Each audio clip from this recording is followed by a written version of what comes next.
O'tgan videoda internet orqali kutubxona o'rnatganimizda biz kutubxonani to'g'ridan-to'g'ri o'z sistemamizga o'rnatgandik. Ammo bu har doim ham to'g'ri bo'lavermaydi. Sababi bir kutubxonani versiyasini faqatgina bir sistemada ishlatish mumkin. Ya'ni bir sistemani o'zida kutubxonamizning turli versiyalaridan foydalana olmaymiz. Tasavvur qiling, siz dasturchilik faoliyatingizda turli xil loyihalar yaratasiz va sizda shunday ikkita loyiha bor.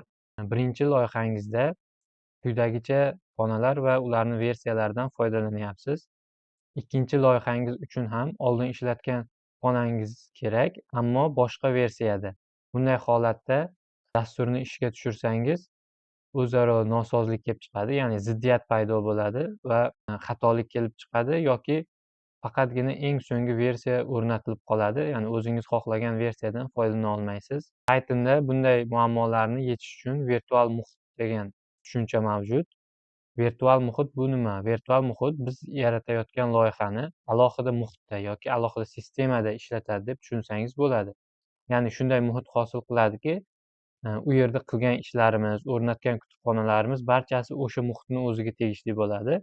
Asosiy sistemaga ham, boshqa loyihalarga ham ta'sir ko'rsatmaydi. Buni yaxshi tomoni, qandaydir nosozlik paydo bo'lganda ham, o'zimiz xato qilib qo'ysak ham dasturda shunchaki virtual muhitni o'chirib, qayta virtual muhitni aktivlashtirish orqali bu muammoni hal qilishimiz mumkin. Yana bir muammo, umumiy sistemada kutubxonalarni o'rnatsak, keyinchalik qandaydir xatolik yuzaga kelganda biz umumiy sistemani o'chirib yuborishni iloji yo'q. Shuning uchun ushbu xatoni bartaraf qilish ancha murakkablashadi. Aynan o'sha xatolik yuz berayotgan kutubxonalarni topib, aynan o'shalarni o'ziga murojaat qilib o'chirishingizga to'g'ri keladi. Shunda ham kesh fayllarida qandaydir nosozlik ma'lumotlar saqlab qolinishi mumkin. Shunday holatlarni oldini olish uchun biz virtual muhitdan foydalanamiz. Endi Pythonda virtual muhit yaratishni boshlaymiz. Bu juda oson. Buning uchun avval loyiha faylini yaratib olamiz. Loyiha faylini vnv project deb nomlayman. Virtual muhitni terminal orqali yaratib aktivlashtiramiz. Shuning uchun bu faylni ichiga kirib, oldingi darslarda ko'rilgandek terminalni ochib aktivlashtirish mumkin yoki Visual Studioni o'ziga tashlab, uni terminaldan foydalanishimiz ham mumkin. Men hozir sizlarga tushunarli bo'lishi uchun Visual Studioni terminaldan foydalanaman. Bu yerda terminalni ochib olamiz. Biroz kattalashtiraman. Virtual muhit yaratish uchun quyidagicha komanda yozamiz. Python -m vnv va virtual muhitimiz nomi beriladi. Men unga env deb nom beraman. Enter.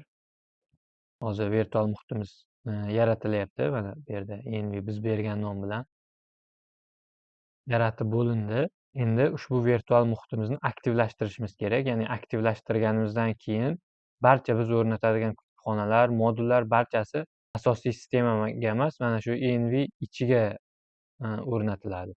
Virtual muhitni aktivlashtirish kodi Windows hamda Mac bilan Linuxda boshqacha, ya'ni Windowsda biroz boshqacharoq, Mac bilan Linuxda esa bir xil. Men hozir Windows operatsion sistemasidan foydalanyapman, shuning uchun Windows uchun yozaman, ammo quyidagi kod bilan siz Mac va Linux uchun ham aktivlashtirishingiz mumkin. Windows uchun esa env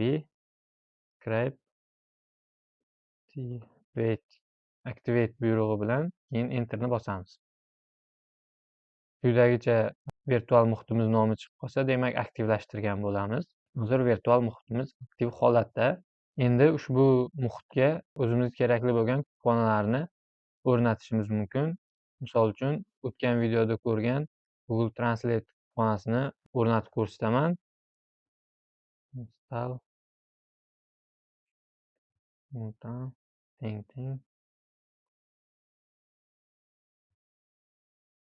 Google Translate'ning ushbu versiyasi hozirgi kunda eng yaxshi ishlayotgan versiya hisoblanadi. Eng so'nggi versiyasi ham bu versiyasi kabi aniq ishlamaydi va ba'zi xatoliklar kelib chiqmoqda hozircha. Xo'sh, enterni bosaman. O'rnatish boshlandi. Bu moduldagi barcha pekejlar env fayliga o'rnatilmoqda, asosiy sistemamizga emas. Env faylida ishlatishimiz mumkin bu kutubxonani. Undan oldin yana bir narsani o'rgatmoqchiman. Buni tekshirish uchun, ya'ni Bu yerda virtual muhitimizda ichida o'rnatilgan xonalarni ko'rish uchun, misol uchun, pipdan foydalanamiz. Buning uchun ham pipda pip show degan o'zini funksiyasi mavjud. Pip show, ya'ni o'sha kutubxona haqida ma'lumot ko'rish uchun-da, misol uchun, Google Translate xonasi haqida ma'lumot bilmoqchimiz. Enterni bosaman. E'tibor bersalaring, ma'lumot chiqardi mana name versiyasi qanaqaligi, umumiy mana ma'lumot chiqardi. Agar kutubxona bo'lmaganida bizda kutubxona yo'qligi haqida ma'lumot berardi. Endi biz hozir virtual muhitni ichidamiz. Endi virtual muhitdan chiqib ketish uchun uni boya activate qilib aktivlashtiruvdik. Endi deactivate bilan uni faolsizlantirishimiz kerak. Ya'ni bu virtual muhitdan chiqib ketishimiz kerak doim. Buning uchun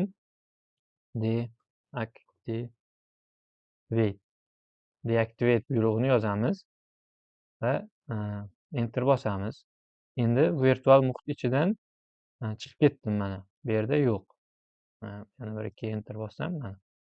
Virtual muhitdan chiqib ketdik. Endi boyagi pip show Google Translate komandasi bilan tekshirib ko'ramiz. Google Translate biz boya pip install qilib o'rnatdik. Bu asosiy sistemamizdan bormi, yo'qmi?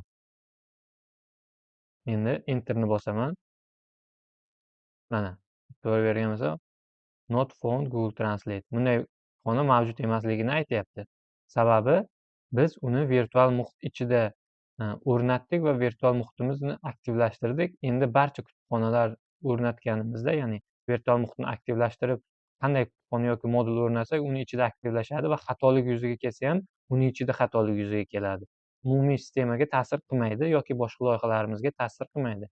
VNV ana shuning uchun ham kerak. Endi bu yerda misol uchun main fayl yaratamiz. .py bu yerga Google Translate'dan foydalanish kodini yozamiz. Misol uchun from Google Trans import translator klassi, keyin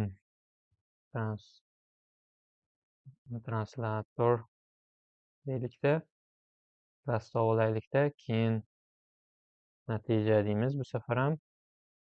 Misol uchun endi bu safar o'zbekcha emas, misol inglizcha shunchaki yozaylik. Buni tili inglizcha, o'zbekchaga o'gir. Endi natijasini olamiz. Bu biz biladigan oddiy tarjima qiluvchi kod. Endi men shu yerni o'zida ishlatmoqchi bo'lsam, ya'ni virtual muhitni aktivlashtirmay, shu yerni o'zida yaratmoqchi bo'lsam, ishlatmoqchi bo'lsam bu kodni Python my.py enterni bossam xatolik beradi. Ya'ni module not found error, ya'ni bunday modul bo'lmagani uchun xatolik yuzaga kelyapti mana. Ko'rasiz? Yo'q, buni ishlata olmayman deyapti. Lekin endi men hozir bu yerda clear desak tozalandi. Endi men virtual muhitni aktivlashtirib, ya'ni endi virtual muhit yaratilgan-ku, boyagiday Python -m deb yozilmaydi. Endi virtual muhit borligi uchun faqat aktivlashtirish kodi yoziladi. Bu uchun env scripts keyin activate yoziladi. Enter bosiladi. Mana virtual muhitimiz aktivlashdi. Endi bu virtual muhitimiz ichida ushbu modul mavjud. Shuning uchun bemalol foydalansak bo'ladi. Endi Python main.py enterni bosaman. Mana palom degan so'z ishladi. Ya'ni bu yerda o'rnatgan kutubxonamizdagi kodlar hammasi ishlayapti. Virtual muhitning ichida. Virtual muhitdan esa boya ko'rsatgan usulim bilan ketishimiz mumkin.